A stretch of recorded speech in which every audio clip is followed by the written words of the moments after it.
नमस्कार विद्यार्थी मित्रांनो, सर्वांचं इलाइट एज्युकेशन या ऑनलाईन प्लॅटफॉर्मवर सहर्ष स्वागत करतो। बघा आता काही म्हणजे काल आपली समाज कल्याण परीक्षेसाठीचं जे काही प्रवेशपत्र आहे ते प्रवेशपत्र प्रसिद्ध झालंय। तर मित्रांनो, आपण गेल्या काही दिवसांपासून आपल्या इलाइट एज्युकेशन या यूट्यूब चॅनलवरती आपण सिरीज कंडक्ट करतोय। मग सर्व विषयांसाठी ती सिरीज आहे। मग त्यामध्ये मराठी आहे, इंग्रजी आहे, सामान्य ज्ञान आहे, बरोबर, अंकणी बुद्धिमत्ता आहे, अशा सर्व विषयांसाठी जे काही आगामी काळामध्ये होणारे सर्वच्या सर्व जे पेपर आहेत त्या सर्व पेपरसाठी ती सिरीज अत्यंत महत्त्वाची आहे।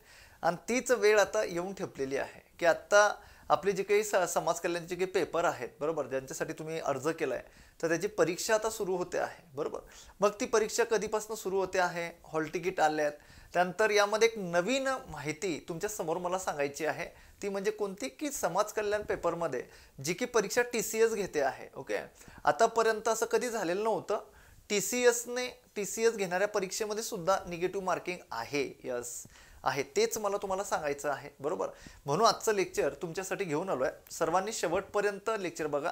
ज्या विद्यार्थ्यांनी अजूनही आपलं इलाइट एज्युकेशनचं यूट्यूब चॅनल सबस्क्राईब केलं नसेल त्यांनी आवर्जून सबस्क्राईब करा। अशा नवनवीन माहिती आणि अपडेट्ससाठी तुम्हाला हे खूप महत्त्वपूर्ण ठरणार आहे। तर बघा, पुढे जाण्याच्या अगोदर सर्वात महत्त्वाची गोष्ट की जी काही छत्रपती शिवाजी महाराज यांच्या जयंतीनिमित्त आपण जी काही फी डिसाईड केलेली आहे लेखा कोशागार बॅचची, कारण की आता पुढे आगामी काळामध्ये ज्या काही परीक्षा आहेत तर लेखा कोशागार अत्यंत महत्त्वपूर्ण परीक्षा आहे। तर त्या बॅचची फी अजूनही फक्त 999 रुपयामध्ये बॅच तुम्हाला आपल्या ॲप्लिकेशनवरती उपलब्ध आहे इलाइट एज्युकेशनच्या। तर इलाइट एज्युकेशनच्या ॲप्लिकेशनची लिंक आपल्या डिस्क्रिप्शन बॉक्समध्ये आहे, बरोबर। तर सर्वांनी आताच आपलं ॲप डाउनलोड करा आणि या यशाचे सिलेदार बना आणि लवकरात लवकर त्या ठिकाणी मानाचा तुरा तुम्ही रोवा मित्रांनो, कारण की हेच वर्ष आहे आपल्याला नोकरी देणारं, बरोबर का। मग आता आपण आजच्या लेक्चरची सविस्तर माहिती नेमकी काय आहे त्याकडे मार्गस्थ होऊयात।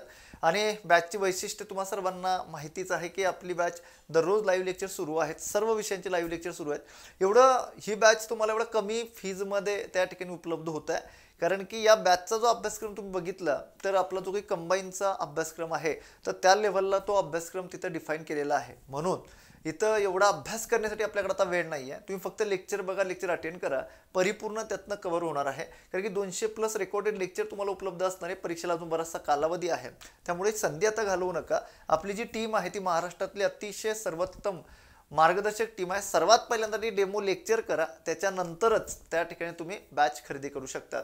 बघा आता इकडे जर तुम्ही आलात तर समाज कल्याण आयुक्तालयाकडनं हे प्रसिद्धी पत्रक त्या ठिकाणी काढण्यात आलं आहे की जी काही परीक्षेची डेट आहे ती परीक्षेची डेट आता 4 मार्चपासून सुरू होत आहे, तर 29/3 पर्यंत सुरू त्या ठिकाणी असणार आहे परीक्षा।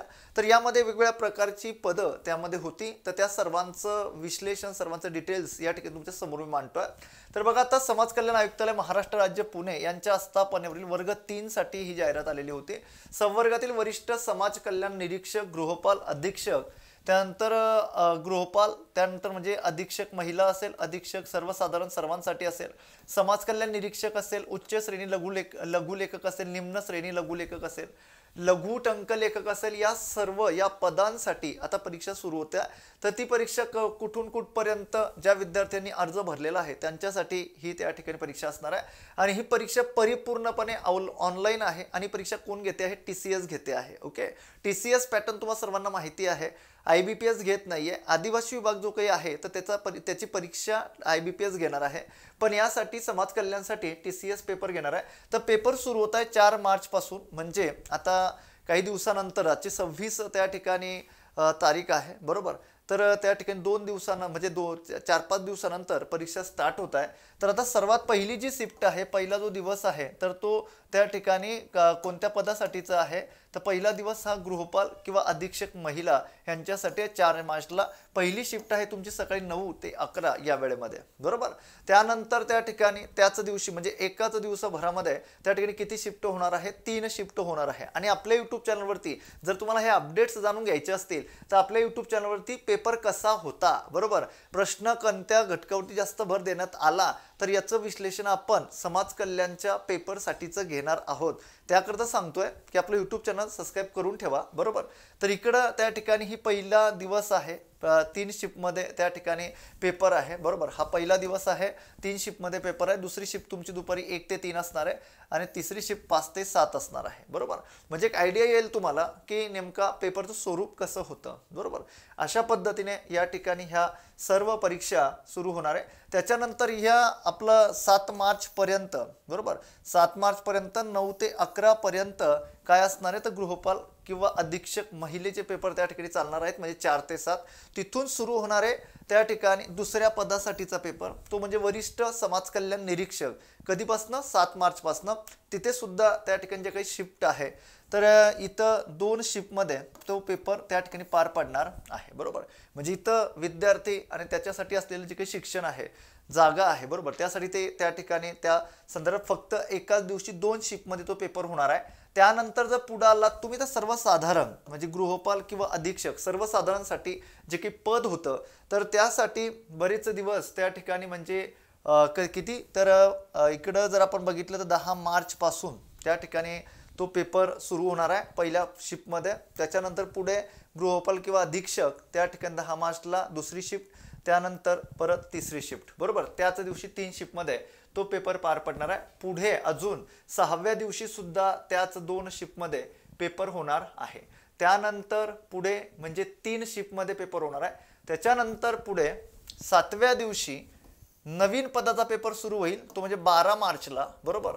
तर तो त्या ठिकाणी सकाळी 9 ते 11 या शिफ्टमध्ये त्या ठिकाणी तो पेपर असणार आहे बरोबर. तो झाल्यानंतर लगेच त्याच दिवशी दुसऱ्या शिफ्टमध्ये पेपर होणार आहे बरोबर. आणि त्याच दिवशी त्या ठिकाणी म्हणजे दोघं पद एकाच शिफ्टमध्ये पेपर तुमचा असणार आहे. ज्या विद्यार्थ्यांनी समाज कल्याण निरीक्षकसाठी अर्ज केला असेल तर त्यांना तो पेपर देता येईल. ज्या विद्यार्थ्यांनी त्या ठिकाणी उच्च श्रेणी लघुलेखकसाठी अर्ज केला असेल तर त्या शिफ्टमध्ये 2 प्रकारचे पेपर त्या ठिकाणी होणार आहे. पुढेही तसंच आहे बरोबर. दुसऱ्या शिफ्टमध्ये, तिसऱ्या शिफ्टमध्ये सुद्धा त्या ठिकाणी तसंच आहे. इकडं उच्च श्रेणी आहे, इकडं निम्न श्रेणी आहे. समजलं का. तर ज्यांनी ज्या ज्या पदासाठी अर्ज केला असेल ते तेवढं तुम्ही त्या ठिकाणी लक्षात घेऊ शकतात. आणि पुढे मग पुढचे पूर्णच्या पूर्ण डेट जे काही आपले ते समाज कल्याण निरीक्षकसाठी असणार आहे बरोबर. आता अर्ज भरताना तुम्ही ज्या पद्धतीने जो पर्याय निवडलेला असेल त्या पदासाठी तुम्ही काय ठरणार आहात, पात्र ठरणार आहात. ओके, हे झालं तुमचं त्या ठिकाणी शिफ्ट वाईज विश्लेषण वर्गीकरण बरोबर. सर्वांनी बघून घ्यायचं. त्यानंतर पुढे मित्रांनो आता हा एक महत्त्वाचा मुद्दा आहे, म्हणजे याला मी ट्विस्ट म्हणतो की समाज कल्याण परीक्षेमध्ये खरंच निगेटिव्ह मार्किंग आहे का. तर यस, आता काही विद्यार्थ्यांना आपला पेपर पॅटर्न माहिती असेल नसेल बरोबर. तर पेपर पॅटर्न असा आहे जो काही 4 मार्च पासून पेपर सुरू होत आहे. तर त्याच्यासाठी मराठी असणार आहे. किती प्रश्न संख्या, 25 प्रश्न संख्या असणार आहे बरोबर.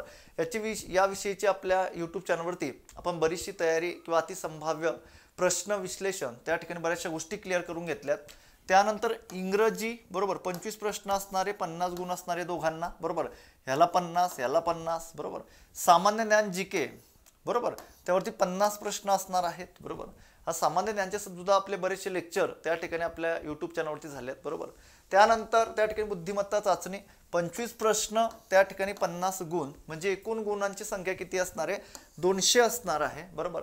मग सर याला निगेटिव्ह मार्किंग आहे का. तर यस, याला निगेटिव्ह मार्किंग आहे. बघा इथं त्या ठिकाणी प्रत्येक जो प्रश्न आहे सोडवलेल्या प्रत्येक त्या ठिकाणी चुकीच्या उत्तरासाठी 0.5 गुणांचे ऋणात्मक गुण असतील बरोबर. म्हणजे जर आपण त्या ठिकाणी 200 गुण पकडले तर याला 1/4 अशा पद्धतीने आपण म्हणू शकतो की 4 प्रश्न चुकल्यानंतर एक मार्क जो काही आहे, एक गुण जो काही आहे तो त्या ठिकाणी काय होणार, मायनस होणार बरोबर. म्हणजे अशा पद्धतीने आपण त्या ठिकाणी लक्षात घेऊ शकतो की 0.5 प्रत्येकी प्रश्नाला बरोबर ना. म्हणजे जर आपण त्या ठिकाणी त्याची बेरीज केली 4 प्रश्नांसाठी तर 1 गुण त्या ठिकाणी तुमचा जातोय. जसं म्हणजे आपले MPSC साठी आहे कंबाईन गट क साठी की 1/4 बरोबर ना. म्हणजे 4 प्रश्न जर चुकले तर 1 मार्क तुमचा मायनस होतो. त्याच प्रकारे त्या ठिकाणी इथं तुम्हाला निगेटिव्ह मार्किंग असणार आहे. म्हणजे पेपर सोडविताना मित्रांनो तुम्हाला काळजी घ्यायची आहे. ज्या प्रश्नाचं उत्तर येते आहे त्या प्रश्नाचं उत्तर सोडवा. दोघांमध्ये कन्फ्युजन आहे तरी सुद्धा तुम्ही त्या ठिकाणी रिस्क घेऊ शकतात. पण तुम्हाला ज्या प्रश्नाचं उत्तर काहीच नाही माहिती आणि त्या प्रश्नाचं तुम्ही सोडवतायत तर तुमची तिथं त्या ठिकाणी येणारे मार्क जे काही आहेत तर ते मायनस होऊ शकतात. त्यामुळे या गोष्टींकडे आपण बारकाईने लक्ष द्यायचं आहे. ओके, अशा पद्धतीने त्या ठिकाणी निगेटिव्ह मार्किंग त्याला आहे, बरोबर. आता मी इतर ज्या काही सूचना आहे बाकी, की तुम्ही काय आणलं पाहिजे, काय नाही आणलं पाहिजे, तुम्ही कशा पद्धतीने या सर्व गोष्टी केल्या पाहिजे, त्या बाकी सूचना दिलेल्या आहेत, बरोबर. तुम्ही ते वाचू शकतात. आपल्या टेलिग्रामवरती मी ही सर्व PDF शेअर करणार आहे, ओके. आणि हॉल तिकीट जेव्हा तुम्ही डाउनलोड करणार आहात तेव्हा अशा पद्धतीने एक तुम्हाला फक्त एक माहिती असावं म्हणून त्या ठिकाणी. आणि हॉल तिकीट जर तुम्हाला डाउनलोड करायचं असेल तर आपलं इलाइट एज्युकेशन किंवा डिस्क्रिप्शन बॉक्समध्ये मी लिंक दिलेली आहे, त्या लिंकवरती जाऊन तुम्ही आपलं हॉल तिकीट जे काही आहे ते डाउनलोड करू शकतात, ओके. मग आता बघा, इथं त्या ठिकाणी रजिस्ट्रेशन नंबर टाकायचा तुमचा, बरोबर, किंवा लॉग इन करायचं तुम्ही जो त्या ठिकाणी केलेला असेल. जो पासवर्ड तुम्ही तयार केलेला असेल तो पासवर्ड इथं टाकायचा आहे आणि कॅप्चा त्या ठिकाणी भरायचा आहे, लॉग इन करायचं आहे. लगेच तुम्हाला त्या ठिकाणी तुमचं प्रवेशपत्र त्या ठिकाणी दिसणार आहे. म्हणजे आत्ता प्रवेशपत्र उपलब्ध झालेले आहेत, बरोबर. जर पासवर्ड तुम्ही विसरला असाल तर तुम्ही फॉरगेट पासवर्ड करू शकतात किंवा चेंज पासवर्ड सुद्धा त्या ठिकाणी तुम्ही करू शकतात. अशा पद्धतीने हे आत्ताचं जे काही अतिशय थोडीशी माहिती होती 5-7 मिनिटाची, बरोबर, तर ती माहिती तुमच्या समोर मी शेअर केलेली आहे, ओके. तुम्हाला व्हिडिओ कसा वाटला, काय वाटलं मला कमेंट बॉक्समध्ये सांगा आणि सर्वांनी जास्तीत जास्त शेअर करा. इथं मी थांबतोय. सर्वांना धन्यवाद. जय हिंद, जय महाराष्ट्र.